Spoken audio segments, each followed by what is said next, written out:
I'm being joined today. We are talking about saving the turtle. I'm being joined by two friends of the turtle. Shaun Wilson is the board chair of the Niagara Turtle Project, and James Baptiste is a Mohawk from the Turtle Clan and the architect, reviewing original drawings by the late Dennis Sun Rhodes. There's so much cool story here. Let me start at the beginning though, Shaun. Let me ask you first. I think a lot of our listeners have heard of the turtle. I want to talk about it and the legacy and the impact. But right off the hop, if someone's watching and saying, "I want to do something right now," how do they find you, and how do they get this message and share this with their friends, Shaun?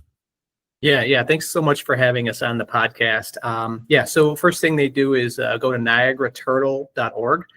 That's going to take you right to our website where you're going to get plugged in with all of our information, and you'll be able to reach out to us right through our website, or you can go right to our email, info@niagaraturtle.org.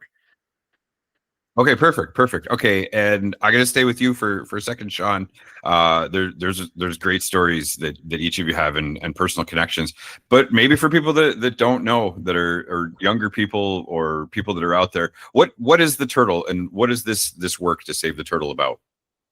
Yeah, so for the listeners, anyone my age or older clearly knows about the turtle, but any of your listeners that are younger than me or younger than 30 may never have been in the turtle. So for that audience, one thing that I'd like to mention is keep in mind that it was illegal for our community to celebrate our culture publicly until 1978. The turtle opened in 1981, and for a number of years we did gather, in that building and celebrate our culture together. So sadly, it closed and it's been shut for 30 years.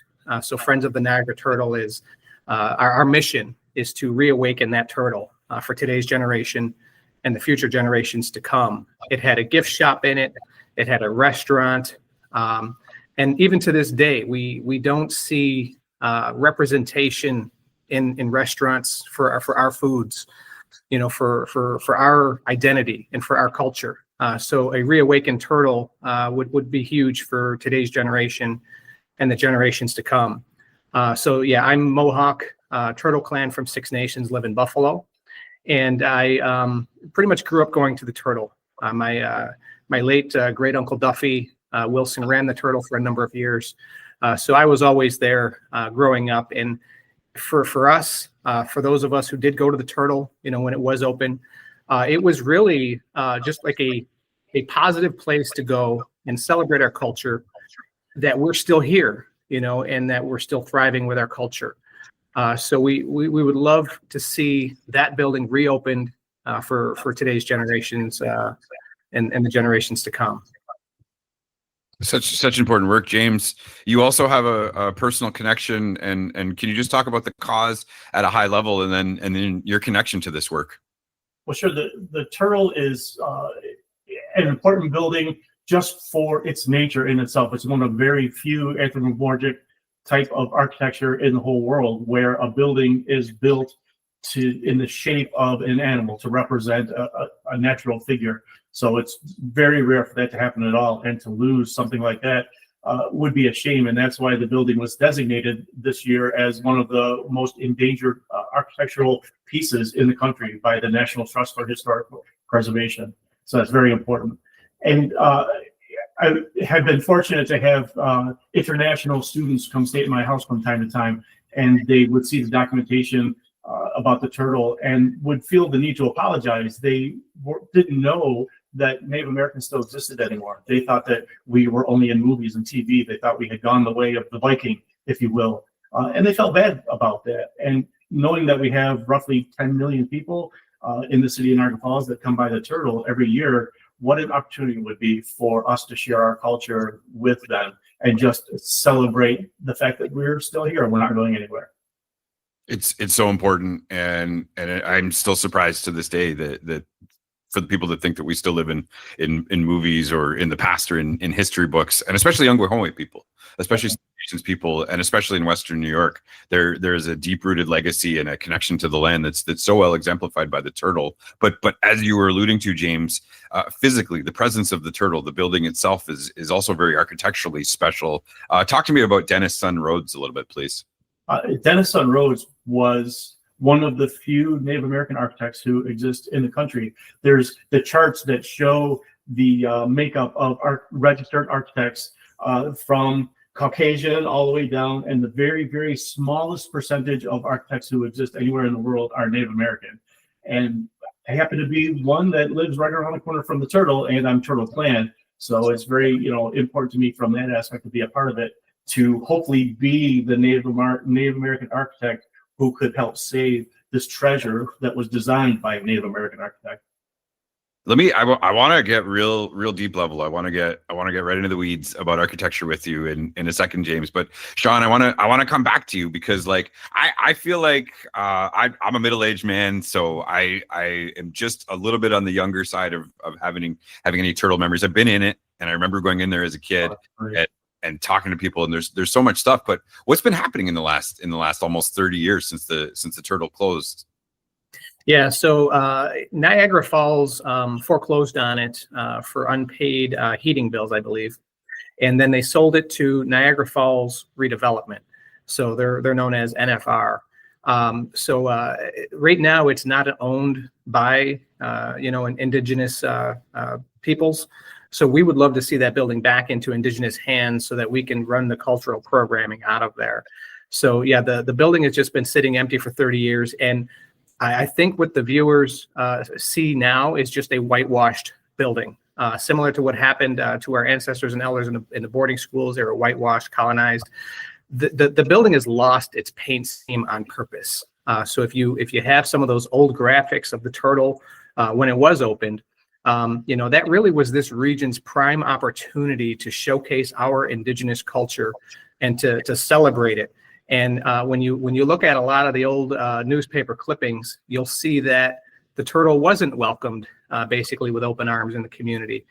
Sadly, you'll see Ryder trucks sitting in front of it one day where they were hauling material and showcases out of the turtle to satisfy past debts.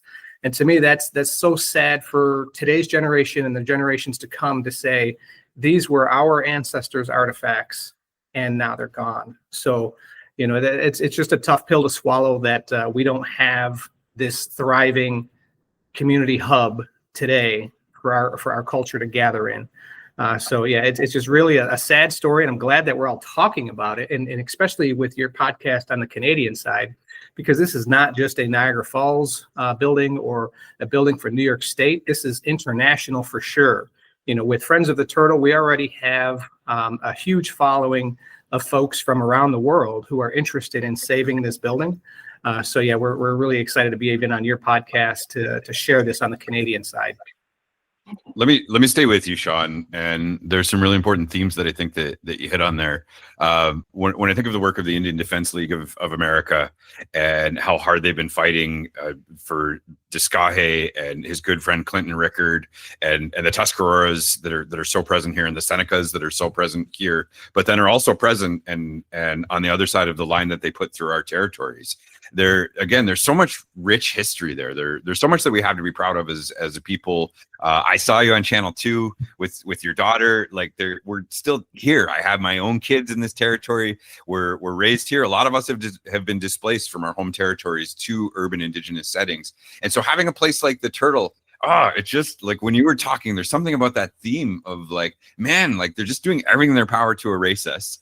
And we're driving by this building and we can look at it. We can talk about the memories that we had, but everything in their power is keeping them from getting that back for us. I don't know, on an emotional level, why is this important to you, to our people, but especially to our kids and then the coming faces in the earth watching us?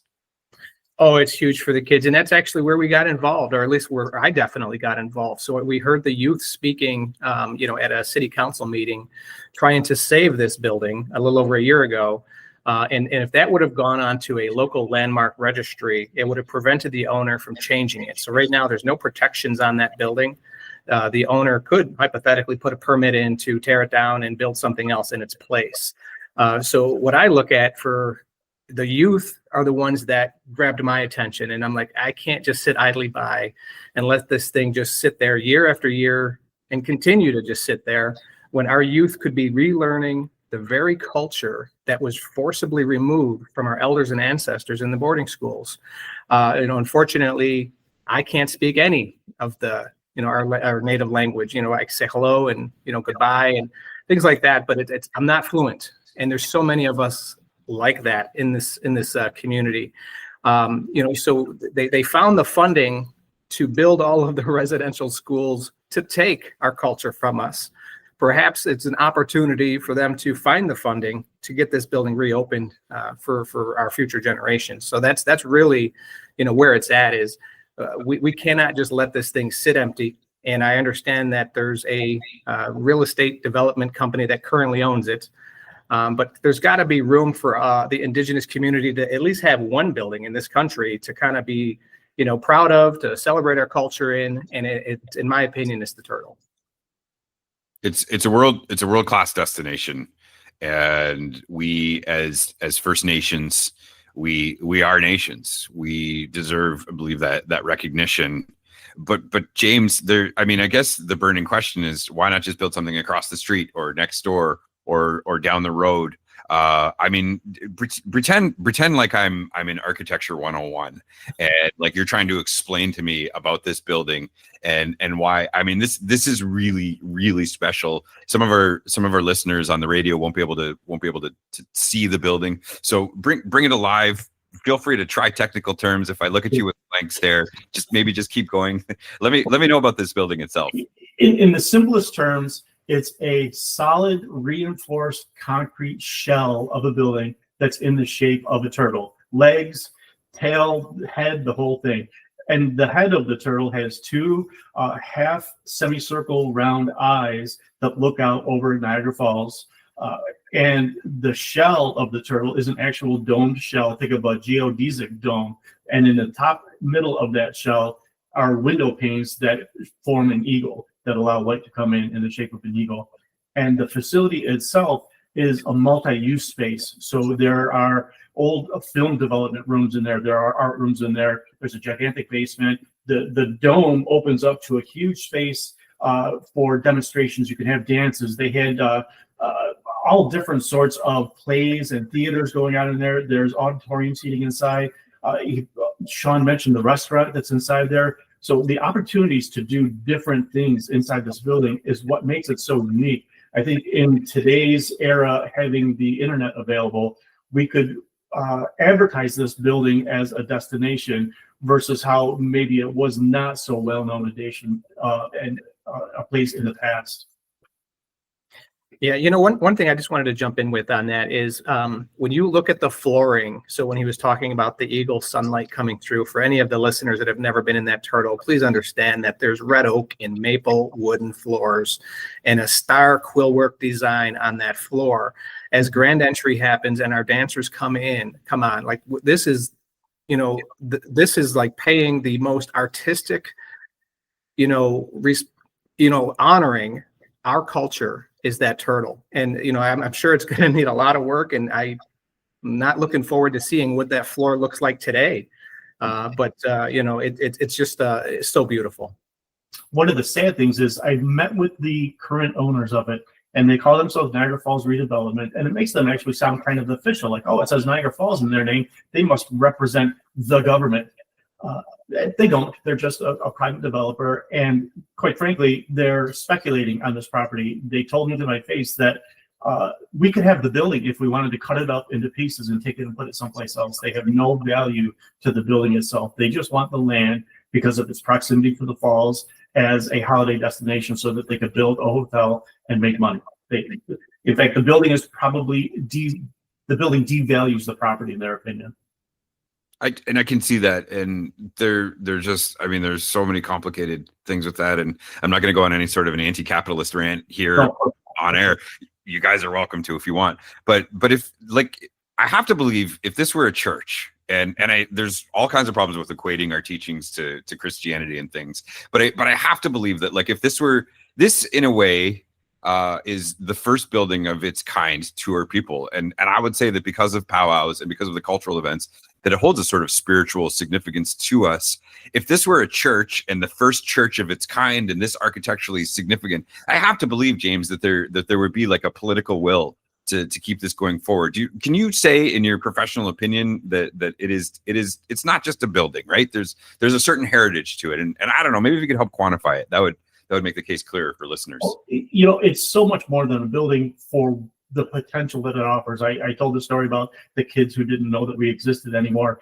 If you think of the activities that happen in society today, people get together and have some wines and somebody teaches them how to paint paintings and everybody gets a little kit and they paint some moon and stars or whatever. But imagine being able to show up to this space and pay $15 and somebody hands you a kit and you're going to learn how to make a Native American bracelet. And everybody sits around and an instructor sits up front and they hold the same kit and everybody learns how to build a Native American bracelet. And whether or not they ever wear it, they're being introduced into our culture and we get to share some of that with them. And the more activities that we can have like that, the more we show them that we're still here. And that's really the most important thing to me about it. It is so important, Shaun. Now it sounds to me like with the stroke of the right pens that some work could be done. I understand there were some efforts to give it a designation that unfortunately were not successful. But I also, man, I've seen public will cause some pretty major shifts in this society. There are people that are listening right now, and we do have people. This will be on the internet, so we'll get people on both sides of the imaginary line. If they want to influence the decision makers, and what are some messages and some things that I just have to believe there's got to be a way. I don't know. Help me out here, Shaun. Yeah, I think that's a great a great point, because I had just mentioned on a different interview yesterday that we're 1% of the population. And everywhere I go, the Indigenous community is on board with saving this building. But in my opinion, it can't be just us speaking about this. So the larger community could really come behind and rally behind us to say, the Indigenous population has a point. This building is obviously significant to the Indigenous community, and let's explore these options to get it reopened. So even on the Canadian side, I would encourage folks to go through the website niagaraturtle.org and sign up for that multimedia contest that we have until the end of November. What we're basically looking for is your entries on what a reawakened turtle would mean to you, as your own entry. And we did a lot of work. There's a little video to watch, so you can come up to speed a little bit, and then at the end of that video, you'll be able to submit your piece. So we're also looking to build out our Indigenous representation. As James and I both had mentioned, that we're Mohawk, and we do have some other Indigenous representation on our board. But if there's folks out there listening to this podcast, we'd like to have representation from all 6 nations, Mohawk, Onondaga, Oneida, Cayuga, Tuscarora, everyone, so let's get this board filled out. Let's get our voices heard and let this community know that we're serious about reopening this building. You mentioned governmental support, and I will say thankfully that we received an official apology from state and federal government in the not too recent past for the residential schools and the way that our people have been treated. But putting action to words would mean getting behind the acquisition and renovation of this building and finding state and federal funds to help us do that.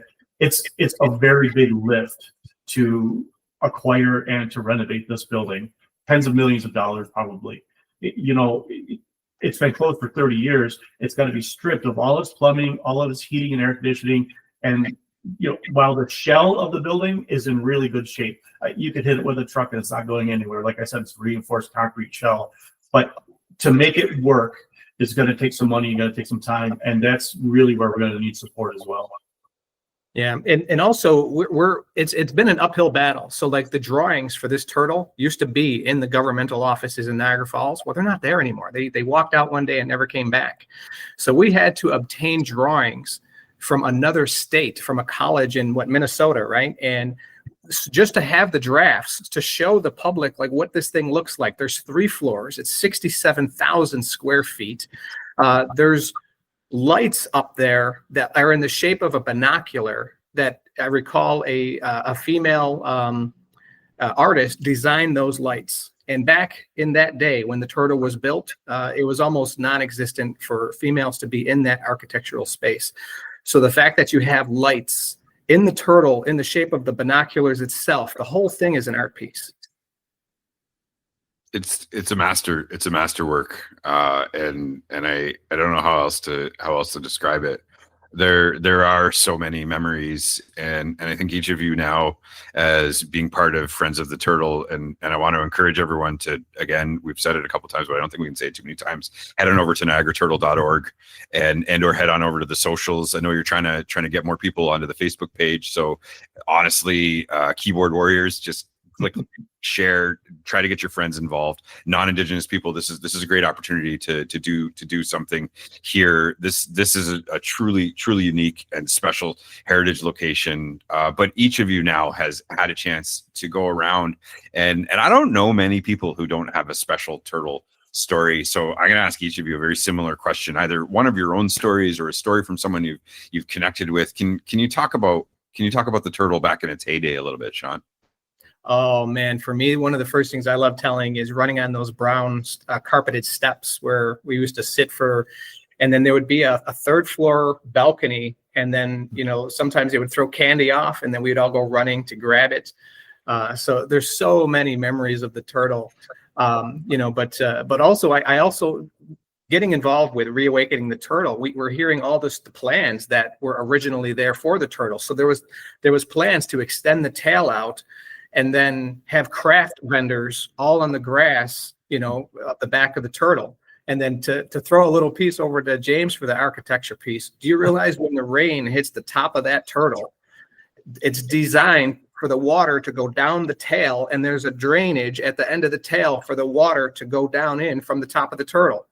So they found a way to build this building so that it functionally works as well. So there's so many cool stories with this thing. And I feel a strong responsibility as a Native person, and the turtle, being Turtle Clan and Turtle Clan ourselves, we're the keepers of nature. We're the keeper of the earth and her elements. And I would want to make this building as green as possible, as much solar as we can. I would like to see it heated with geothermal instead of natural gas. We need to walk that walk as much as I want the federal and state government to walk that walk. So those are things I want to design into the building as well.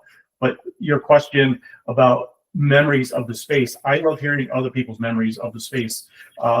This time last year, I was out at the Rickard Farm at the Tuscarora Reserve, and we were having a corn husking event. And I was wearing a Friends of the Turtle shirt, and people were coming up and sharing their memories with me, how they got married there. And to be honest, if people would visit our website or our Facebook page and share any pictures that they have of their experiences in the turtle, that would actually go a long way in helping us convince the city council that giving this building designation is the thing that we need to do. It's the right thing to do. Yeah, and what you're going to have to do is you're going to have to dig through the boxes in the basement, because this is long before digital media. This is when we had to actually go and develop our film. But you're right. You could email your photos right to us through our website, and we'll be glad to share them on our site, just to help spread awareness of everything that used to occur in that building. Yeah, well, I mean, definitely story is such an important part of protecting the legacy. I think about I had some conversations with so many people like Rick Hill, Tim Johnson, so many of the leaders in our community. I'm trying to paint the picture, James. So you head on over to Rickard Farms for the husking bee and just wearing this shirt, and people just start breaking out and telling stories about the turtle. Yeah, so it's such a it's hard to describe the moment when you show up to Rickard Farms, because you think you're in your overalls or whatever, you just got some rough mud clothes on, you're gonna sit down, but there's a big circle of bales of hay on one side and all the women are over there, and there's another circle next to the barn of bales of hay over here, and everybody sits around, and a trailer pulls up and dumps all the freshly picked corn in a big pile in the middle of both bales of hay, and you just sit there and you husk the corn and you find the ones that you're looking for, and you put the good ones on this side and the bad ones on that side, and you know that they're going to tie them all together and make the long chains. And it's just community. They see the shirt, but you may not know the person sitting next to you, but you have something in common, your culture. But then they see the shirt and they're inclined to share their memories. It's a chance to relive a moment that maybe they would never have relived again. Who are they going to talk to? When is that going to come up in general conversation? But then they see the shirt. Oh, my parents took me there and we did this, and it's just a special moment. It really is. Corn soup is everywhere.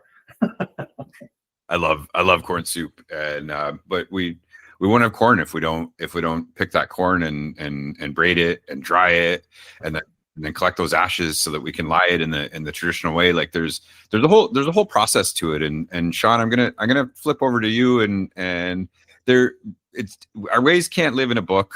Our ways can't live on the internet, on radio shows, on podcasts. You know, as much as I have fun, I hope we're having fun with this and telling good stories here. Our ways have to have like a physical place to come alive.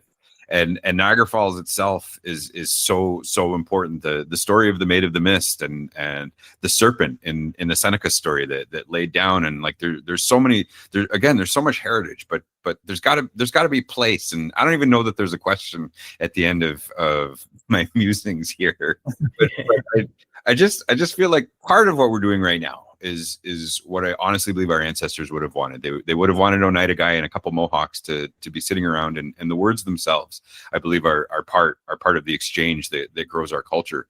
But there's got to be place. There's got to be place. We put our feet on the back of our mother, the earth, and we connect. And so I don't know. I mean, there's got to be a way, right?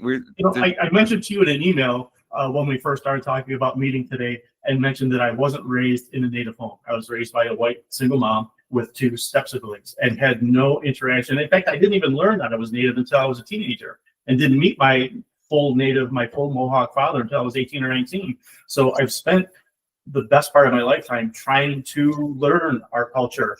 And the turtle would be the place to do that. It wouldn't just be a museum. It wouldn't just be a restaurant. It would be a community, a place where people could go any day to meet other natives and sit and share culture and just be steeped in it. And it just sounds like heaven to me, to be honest. Yeah, I'd love to see some strawberry juice out of the reawakened turtle. Yeah. That's a step in the right direction. 100%. Shaun, I mean, we do.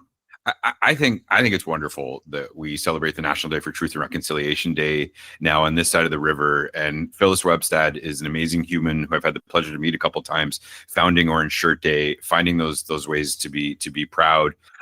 We fight bitterly about land acknowledgements on the show. You know, are they good? Are they not?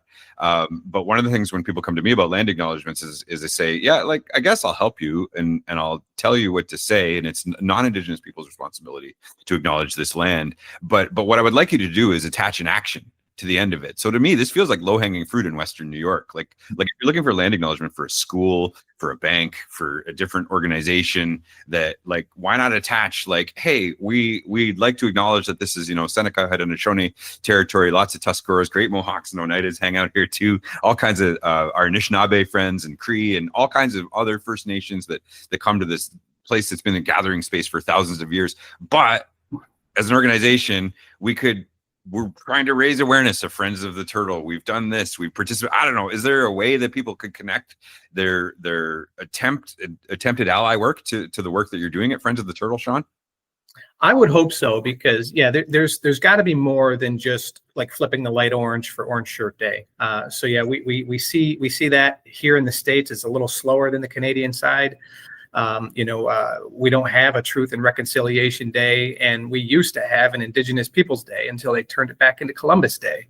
So I think it's very confusing for me. So it's got to be even more confusing for people younger than me to say, well, where is our day? And on the Canadian side, I believe the Indigenous Peoples Day is in June. So it seems as if the government on purpose separates us to keep us so we don't unify. And it's the opposite of our teachings with the bundled arrows, that we're actually stronger together than we are individuals. So like when we have these conversations and we get a few of us in the room and start talking about the same thing, that's where that bundled arrow will come into play. So yeah, I think that our teachings are strong. Our ancestors, they unfortunately went through a lot worse than what we may be going through right now. So I think that there's an opportunity to get this project going and get this turtle opened. And the stuff that we could be relearning in there, the corn husk dolls that you talk about, the teachings of our medicine game, lacrosse. How many of our men today don't really get that lacrosse stick at that young age and get the story? I know I never got a lacrosse stick at the young age. It was unfortunately until later in life when you're realizing how significant the game of lacrosse is to our culture. So I'd love to see a lot of this knowledge get into our community at a much younger age where they need it. Me and Shaun are great proponents of our responsibility to the next 7 generations that are going to follow us. And Shaun just mentioned that our ancestors had it much worse than we did. We have it better today. And we want the people who follow us to have it much better than we do today. And we're thirsting for culture right now. And we don't want our descendants to thirst for culture. We can establish this place now where, as we become more separate, less bundled arrows, let's create a place where we can bundle those arrows, even just for a moment. Yeah. It's so true. There's so many important themes in what you were talking about. I've noticed throughout the course of this interview that the one thing the three of us seem to have in common is we're urban Indigenous people, but it doesn't make us less Ongwehongwe. But it can be hard in the cities sometimes to find those pockets. We have friendship centers on this side of the river. The politics around the centers can sometimes get complicated, and then the mixing of so many different nations. I think it's important that Anishinaabe people have their teachings and traditions and practices, and then Haudenosaunee people have our own teachings and practices, and Cree people have their teachings and practices, and Mi'kmaq people have their teachings and practices. But in those urban Indigenous settings, like having a centralized place like the Turtle to be proud, I don't know. I mean, how do we as urban Indigenous people? Again, I'll ask each of you, just find ways to keep it going. I really love what you said about the responsibility of those coming faces and the seven generations. We've got to do it, right? Like we don't have a choice. Looking so non-native has presented some opportunities for people who are not native to speak frankly around me, because I don't look very native. The people, it's Haudenosaunee territory where my father and grandparents are from, are all, I told them, you're all just as white as I am. But when people speak to me who are non-native, they'll say things, especially you mentioned about the land acknowledgements, is I don't always want to be made to feel bad about things. So they shy away from frank discussions because they may be made to feel some guilt over what happened in a generation that preceded them. So there's a balance, I think, that's necessary with acknowledging our past and what happened to our people, maybe trying not to make people feel guilty today about what happened, but still having them acknowledge, yes, those things happened. They should never happen again, and let's come together and celebrate the way things are now, and that they can still be better. Yeah, I think your point on the amount of urban natives is spot on. I always hear close to 85% of us live off territory, and a lot of that has to do with the forced allotment system with our ancestors on the territories. Sadly, most of us, our parents moved off the reservation at some point in time for whether it be jobs or whatever they had to do. And most of us today, we do not live on our territories. So we have to have a space to come together and celebrate our culture publicly. And I know you talked about the centers. We have them over here in the States as well. I actually serve on the board of Native American Community Services. I was their president for 2 years, and now I'm their secretary. So I see firsthand some of the things that are done in the communities, and it's such powerful work. It's such meaningful work. But I think at the end of the day, we can all admit that there's still a little bit more we could be doing.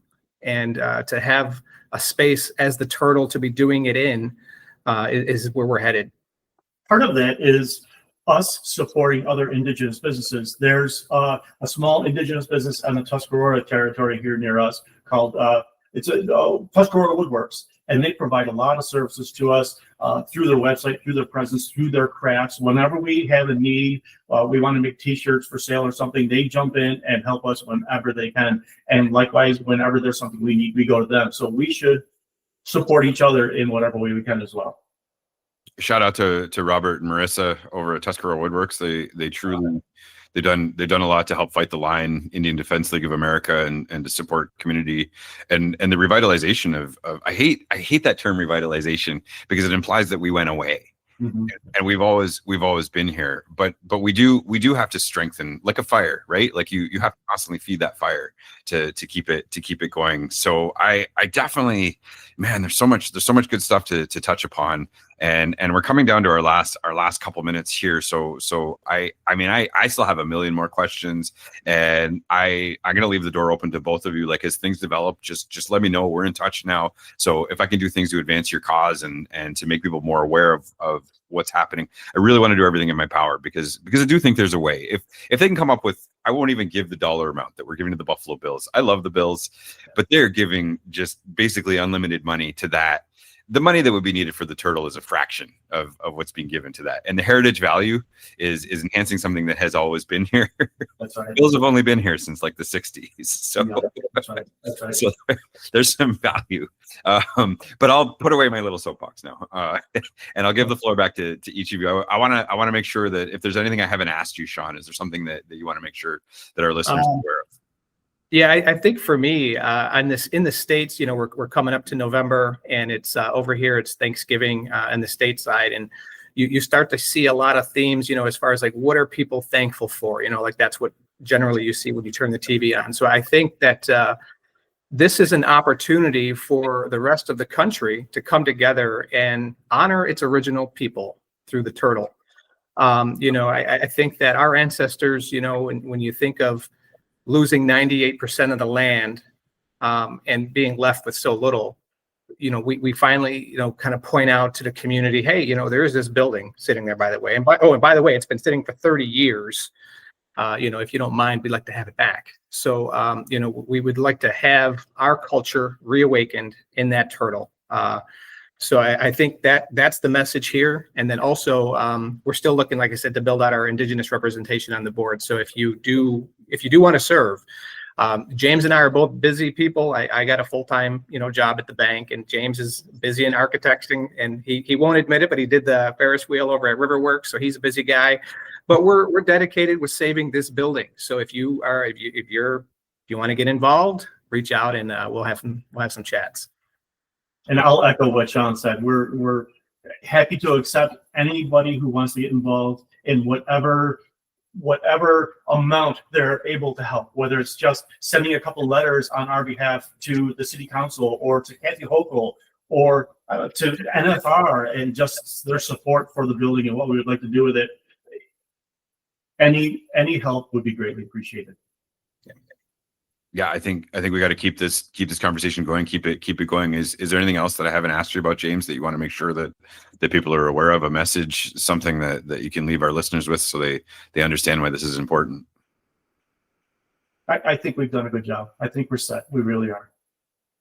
Okay, all right. I want to thank each of you for your time today, and I think there's more story left to tell, and I hope that this is a chapter in the long legacy of this important building. James, Baptiste, Mohawk Turtle Clan, and an architect. Thank you so much for your time, Shaun Wilson. Also Mohawk Turtle. That's great. It's great to see. Thank you so much for joining us on One Dish, One Mic. Thank you so much. Yeah. Nagitwa. Nyawa.